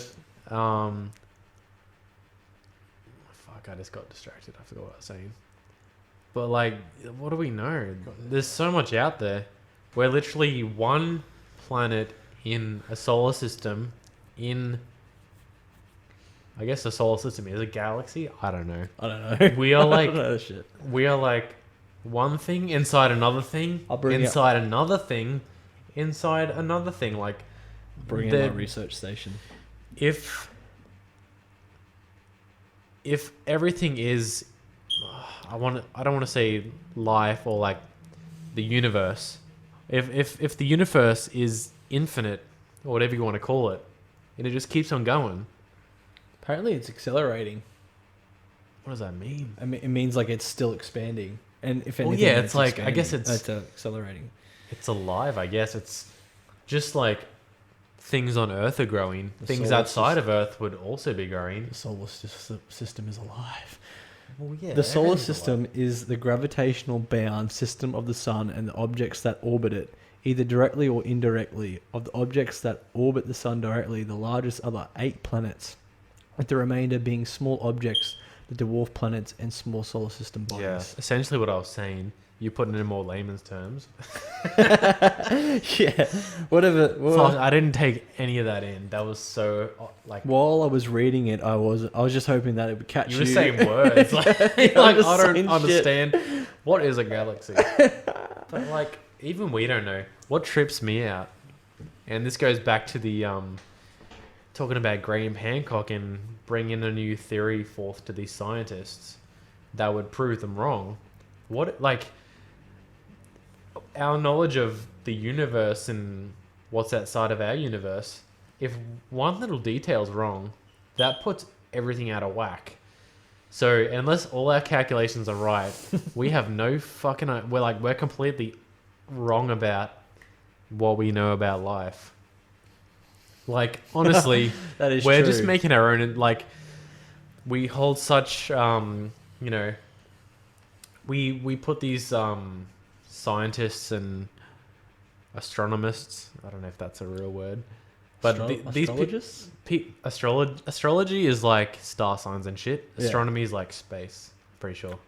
Okay. Anyway, these people they know so much more than us, so we assume they know everything. But we needed to bring scientists in here to tell us shit. Yeah, do we? I don't know any scientists. Do you? I don't know. We'll find a scientist. Maybe we can find someone that's studying science and that, I mean, they will understand or know what it's like to be in a small room that's flying through space. We're trying to make this as comfortable as possible, but this is just a tiny room that we made into a podcast room with our bare hands. Just all of a sudden you've got bare what hands. are hands? What are these? But yeah, like, that's a good way to end any conversation. What do we really know? But that is a good question. Like, I just love that you can ponder for hours and hours about the universe and our place in it and what we are, why we're here. And at the end of the day, who the fuck knows? And that just... It's kind of makes it more exciting because if you suddenly, say at the age of 20 or 30, you suddenly crack the code to life, you figured it out, whatever it is, you figured it out. There wouldn't be any point to living. So that'd be it. Game over. Finish the game. Put another game into the console. Yeah. No, like... This is what life is. There's no end to that. Oh. What is the meaning of life? Oh, it's this. Okay. Oh, cool. All right, I'll just keep doing that then. Right. Signing out. I'm I'll done. keep doing that until I'm bored as fuck. Oh, man. But that's the beauty of life. We know nothing. The mystery of life is what keeps us going, I guess. I think that the mystery is what keeps us alive, and I think that maybe That's the reason we do. That's the reason any of us do anything, really. we're just trying to figure it out. We have no idea. No one has any idea how to live the perfect life. They have their ideas, but I'm wondering if maybe, like, the closer that we move towards robot artificial intelligence, that the more straight and narrow it's becoming, and the more direct that life. This is how you live a good life. Okay, so you stay on the straight and narrow. You try to live a good life. I'm not saying that straight and narrow is not bad, just that perfection isn't the goal. Perfection is not the goal. It's just. But is perfection objective or subjective? Is it about what's good for I'm not trying the to human race? Well, think about it like music. You try to play music as best as you can, but you don't want those human characteristics to disappear, because that's what makes it good. That's what makes music. Because a person without robot technology can make something so fucking good. Well, yeah, AI, and look it up. AI has made music. I maybe looked this up a year or so ago, so it's probably even further developed. But Yeah. I listened to, I think it was maybe black metal or something created by AI, and it was for a little bit. It was like, fuck, a robot made this, and then there's a weird part of the song, and you're like, oh, okay, yeah, a human wouldn't write that. But they're fucking teaching AI how to write music. For what reason? I don't know. Like, maybe AI can deal with all the boring shit, like writing jingles and elevator music and all that. Yeah. But really, like, the thing about, like, if you taught AI how to write music, that wouldn't really take long, because you'd just be teaching it what we know thus far about what it is to write music. The beauty of creating, and, like, really that's what humans are, is we're this life force that is driven by creativity. We got here by, like, a need and a want to create, like building a house, like, and, like, everything around you was literally made by someone. And it might not be, like, it's most likely not made by the person who thought of that idea. It's like a subsequent, like, someone else has made that based on what someone else figured out or someone else invented. But, like, that idea stemmed somewhere. That's a good point. But anyway, what I was saying about, like, music, the beauty of music and creating music is, you could be like some pop producer who writes fucking, like, some Katy Perry, Taylor Swift pop song 100 times without the broad audience actually, like, realizing it. But the beauty of music is, like, you experiment and you try things and you stumble upon new little ways of making music. And that's why we have, like, we don't just, like, say back to, like, the 40s, 50s, and 60s. We don't just have blues, country, rock, pop. There's so many different kinds of music now, because, like, based off those few genres, people started to experiment and be like, oh, what if I do this? And then that eventually, like, trailed off into some other genre. And then you have all these sub-genres of that type of music. It's because we as humans don't always just want to recreate what is being created. We want to create something new and innovative, because I guess that's what drives us through life. Like, if we did what has always been done, we wouldn't be where we are today. We'd be at, who knows how far back we'd be. And I feel like that is, like, the human, like, that's what humans have done. They've, like, imagine if humans didn't arise out of nature. Nature would just, like, you go to fucking, like, on an African safari and you're looking at lions and shit. That would probably be life now if humans didn't rock up and rock the boat. Like, that'd probably Yeah. be nature. There'd just be animals and shit running around. Nothing would really change. It's not like an animal's going to create a bloody mobile phone. Like, things would just stay the same. But we were like this little glitch in the matrix as humans that started being like, oh, what if we made this?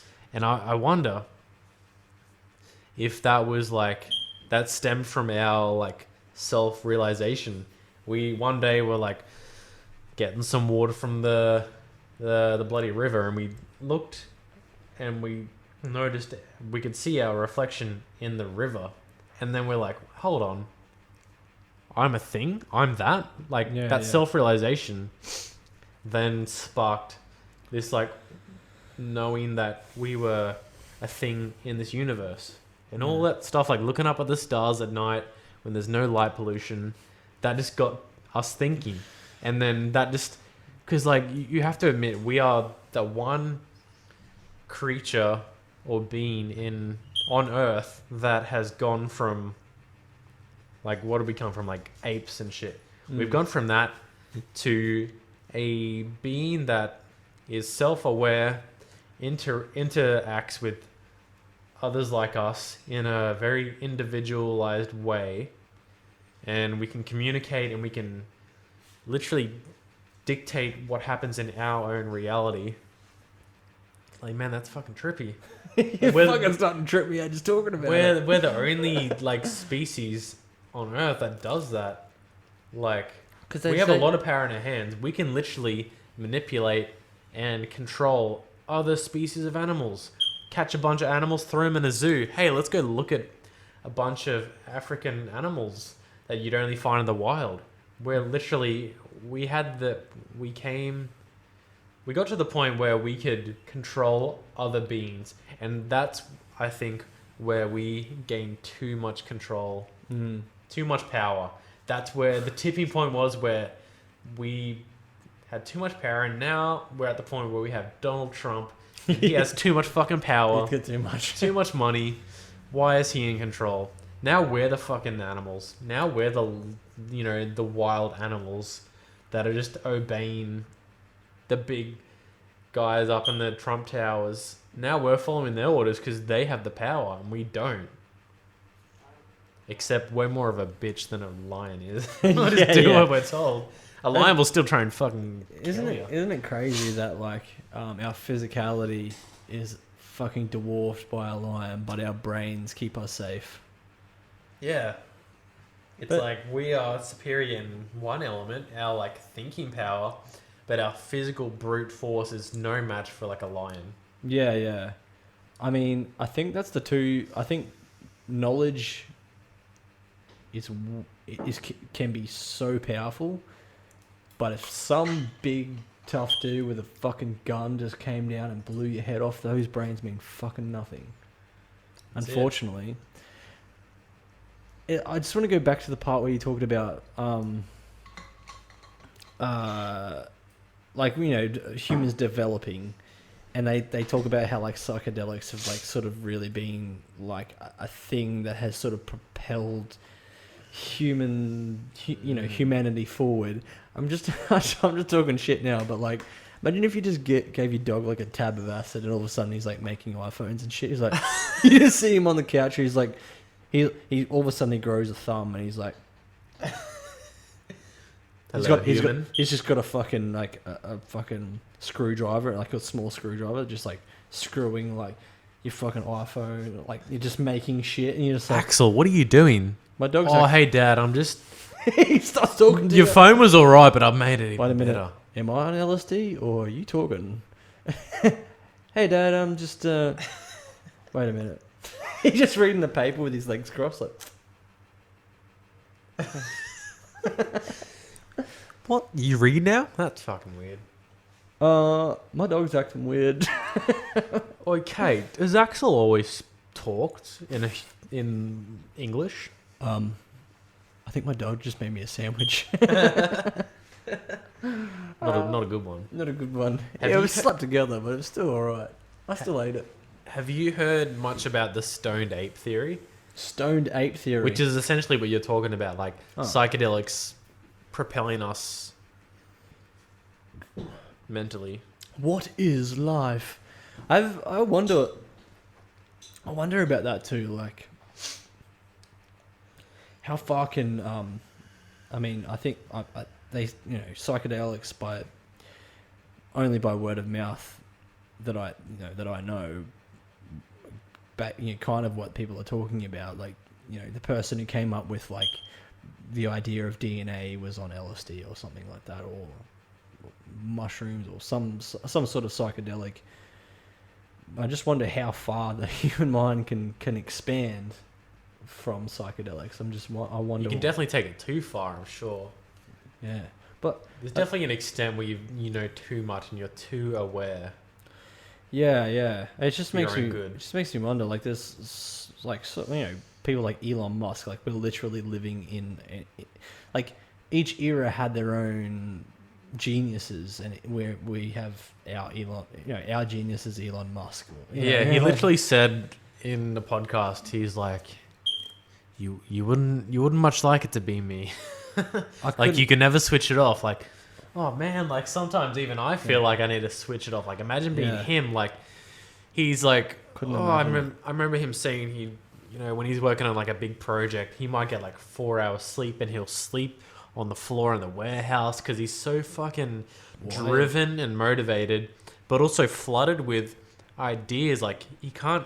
It's constantly like the wheels are turning. He can't ever stop that. Like and for that he's we need to like respect people who are like that, because he's doing it because he wants to keep making things that benefit the people of the world. He's not doing it for his ego, or like it doesn't benefit him that much to drive around in the new fucking Tesla. Like, I mean it does, but like he's doing it because he wants to make people's lives better. And but imagine you're like this person that knows how to fucking engineer shit, and you're just like, oh, I've made this, and everyone's like, what the fuck is that? I want that. Give me that. All of a sudden he's like, all right, I'll sell it to you for $1 million. All right, sweet. I got $1 million. I don't know how much it costs, but like, fucking here, have it.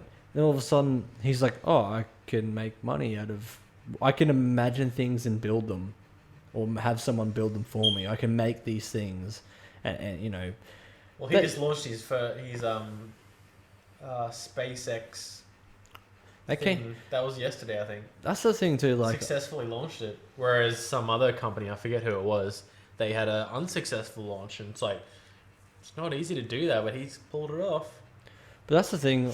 Like you watch a lot of his like inspirational videos and stuff. Like he had a lot of failures before he had his successes as well. So it's like just like any successful person will tell you they've failed 99 times and succeeded one. Yeah.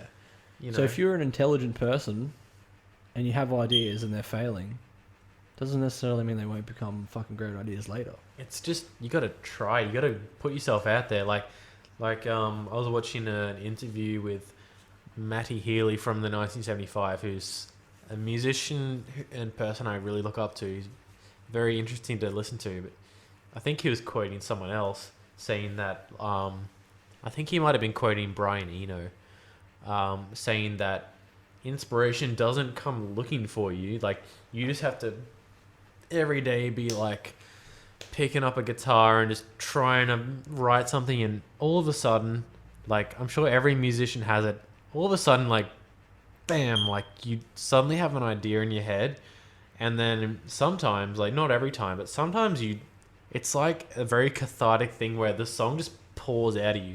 It's almost like I've heard people describing it as like it's almost channeling through you. Like you're just like a vehicle for this expression that you aren't like it's almost like you're not even in control. You're just like you got the guitar in your hands and you're just playing. You're like, whoa, like what am I playing? This is fucking awesome. Yeah. And then all of a sudden you have a song idea or a fully fledged song, and you're like, I didn't even know that was coming. Where did that come from? And that's it. You don't get to pick when that inspiration flows through you. You just have to constantly be there, ready. Do you want a beer? No, I'm good. I've got another one. You've just got to be ready for that to flow through you. If that inspiration comes to you and you don't have a guitar in your hands or whatever, then you're not ready for it and it just passes you by. I'm doing this meditation at the moment, right? Not right now, not as we speak. Right now. I'm meditating right now as we speak. No, Join in at home. but like, okay, so I do my meditation through the app Headspace. Anyone that doesn't know it, fucking get onto it. Fucking Good app. awesome. Pretty good app. I mean, I need guided meditation because I can't do that shit on my own. But there's one on it to do with creativity. And at first, it gets you to imagine this like little white dot in your chest or just in the middle of your body somewhere. Oh, sorry. And when they explain and take you through before they take you through the meditation, they get you to, or they talk you through certain things. And, you know, they say that often creativity doesn't necessarily come from you like really like using or really like overthinking the whole idea. So like, think about like your favorite place in the world or a place that you've been that was awesome, you know, and, you know, often when you think of your favorite place in the world or a place that you had the most fun or the place that you enjoyed, just something that you enjoyed the most within your life, often it just comes to you. You can just go, oh, I know what that. You just find that in your mind, and you don't even force yourself to think like that. It just happens. And so it's the same idea with like a creative spark. You don't necessarily have to like. You can, like you said, you can you know, pick up your guitar and you can play and you can do that sort of stuff, but you don't necessarily have to like force yourself to have that creative spark just go and just give you an idea. You can't force it. Those sorts of things just sort of, they just come to you naturally as long as you're, you know, you don't really, you can be consciously trying to achieve it, but it's not necessarily going to like just happen because you want it to. Sometimes when you're distracted or sometimes when you're not thinking about it all, not forcing it at all, that's when your best ideas come. And so like he's trying. Yeah, when you're not forcing it, when you're not like, when you're not feeling like deserving of that reward, like I'm gonna like try and, you know, express this idea and I'm gonna get it. When you have that mindset, you don't get it because you feel like you deserve it, and you expect like, oh, I'm gonna do this in like 10 minutes. It doesn't happen that way. It just comes to you when it comes to you. Yeah, that's it. Well, that's the same idea that he's trying to you know, when you do this meditation, you imagine this white dot, this like dot of light in your chest or just in the middle of your body, and you imagine it expanding, and then each time that you do it, he gets you to you start realizing that the less and less I try to control this, you just imagine that there's a white spot in your chest, and then it just starts to expand, right? And you start to realize that the less I try to imagine it happening, and the more that I just let it expand, and like you don't, and you just imagine it going as far as you can possibly imagine, not like so outside of the country, out of the entire world, throughout the entire galaxy, and you just and I've found myself like imagining it going further and further, and then I'm starting to think, you know, the less that I try to control that imagination, the further it keeps going, and the more prominent the image becomes, and I'm like, holy fuck. I guess it's like planting it, like watering a seed. You could water it every day and say like, this won't grow, but it will, because you're like giving it the time and attention it needs, just like with the time you're giving to meditation. And subconsciously there's that white light growing. It's just in the back of your mind, even if you're not thinking about it. It is. Because you think like, oh shit, I've meditated this many times in the past month. That must mean, you know, you just feel that. Because sometimes you think that just because you put in the time and the effort, that you're deserving of this reward, like you're talking about. That's not necessarily the case.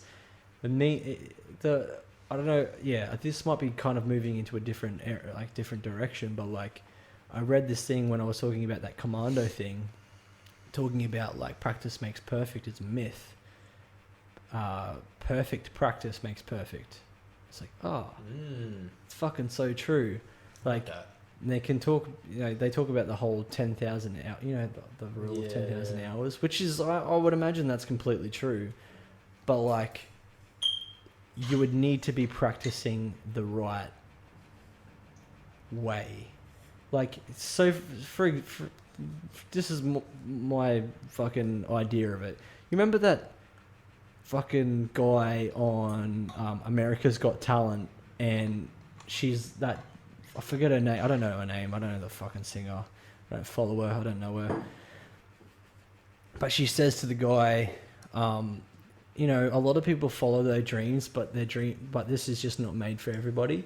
And he's like, well, you use autotune and I don't. And then, you remember that meme where like Simon Cowell's like, yeah. But like the thing is, the guy, that was what he was doing, and he was talking about how he practices for like 6 hours a day or some shit. And he vocal exercises, dance work, and whatever else. He practiced for 6 hours a day. It's like, okay.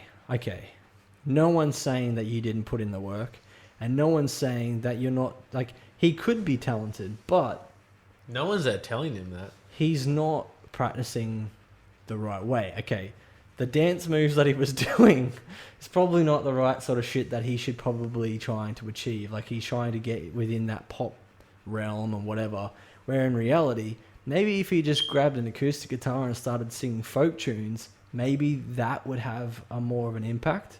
So it's not necessarily that his effort isn't there, it's that he's not putting his effort into the right areas. Yeah, I guess he can like misdirect your attention and focus, and then you bark up the wrong tree.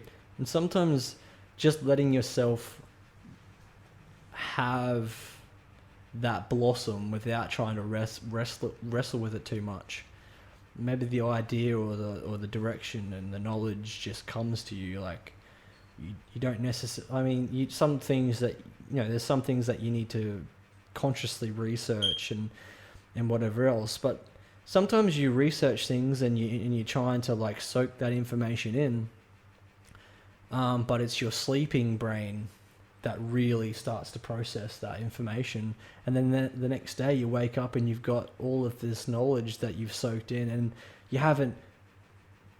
that knowledge that you've soaked in wasn't soaking into your brain by consciously focusing on it 24/7. It was like studying for an exam. Yeah, you can like stare at the words on the paper as long as you want, but you need that time to incorporate it into your mind. And sometimes like you might focus so hard and stress your brain out so much that your brain just rejects the information, because it's just like, you're putting me through too much stress right now. I can't soak anything in. Like, I guess it's like filling like a bottle of water.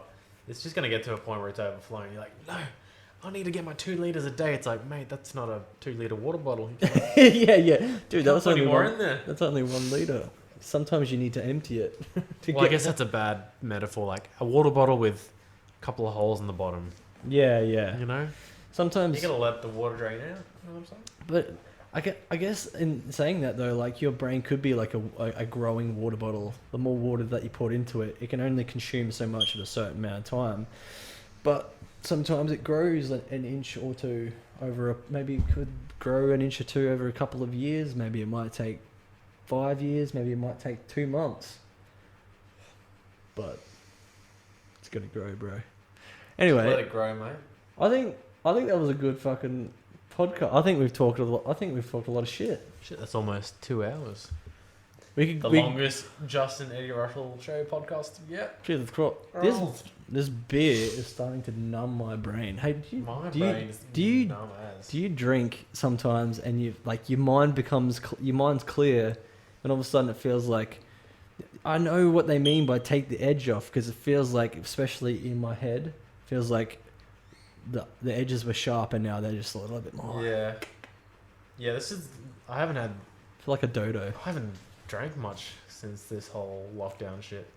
So I'm Yeah. feeling pretty light and breezy. Well, I mean, I need to go for a piss. So if you want to have a little chat, it's up to you. Otherwise, we can end it here.